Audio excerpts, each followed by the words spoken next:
দর্শক সবাইকে স্বাগত জানাচ্ছি এনটিভি অনলাইন। আমি এখন দাঁড়িয়ে আছি জামালপুরের মেলান্দহ উপজেলার হাজরাবাড়ি জেনারেল হসপিটালের সামনে। এই হসপিটালে কিন্তু গতকাল সোমবার একটি অনাকাঙ্ক্ষিত ঘটনা ঘটেছে।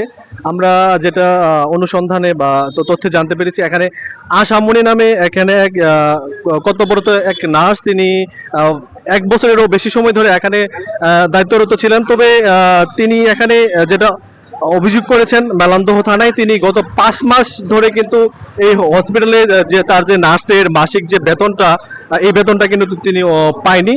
তো এই ঘটনায় গতকাল তিনি হসপিটালে এসেছিলেন। হসপিটালে আসার পর তিনি যে বেতনটা চাওয়ার পরে আসলে কিন্তু তাকে যে হসপিটালের মালিক কর্তৃপক্ষ তাকে কিন্তু গালমন্দ এবং শারীরিকভাবে লাঞ্ছিত করেছে বলে তিনি মেলান্দহ থানায় অভিযোগ করেছেন। তো এ বিষয়ে আমার কথা হয়েছে মেলান্দহ থানার অফিসার ইনচার্জ শফিকুল ইসলামের সাথে।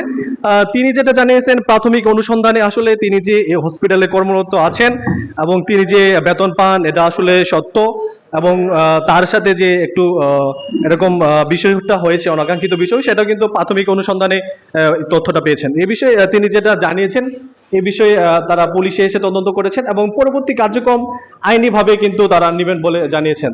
অদ্য আমরা আশামণি বয়স 20, ওনার কাছ থেকে একটা অভিযোগ পাই যে উনি হাজরাবাড়ি জেনারেল হাসপাতালে নার্সের কাজ করেন প্রায় গত 2 বছর থেকে।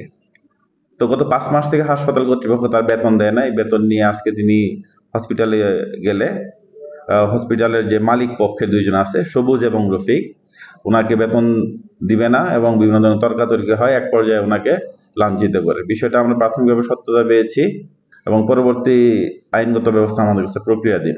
তো এই বিষয়টি প্রত্যেকে আমরা এখন হসপিটালে আছি, দেখতে পাচ্ছেন রিসিপশন কোথাও কিন্তু কোনো লোক নেই। তারা বলা চলে এক প্রকার গা ঢাকা দিয়েছেন। তো এ বিষয়ে ক্যামেরার সামনে তারা কথা বলতে রাজি হয়নি। তবে মালিক পক্ষের সবুজ নামে একজন, তার সাথে আমার কথা হয়েছে। তিনি যেটা জানিয়েছেন, আসলে তিনি যে আসলে বিলটা পান, আশামণি নামে একজন নার্স, তিনি আসলে সঠিক। তবে তার যে অভিযোগ, তিনি 5 মাসের বেতন পান। তবে মালিক পক্ষের একজন বলছেন যে 5 মাসের না, তিনি 1 মাসের বেতন পান, সেটা 5 তারিখে দেওয়ার কথা।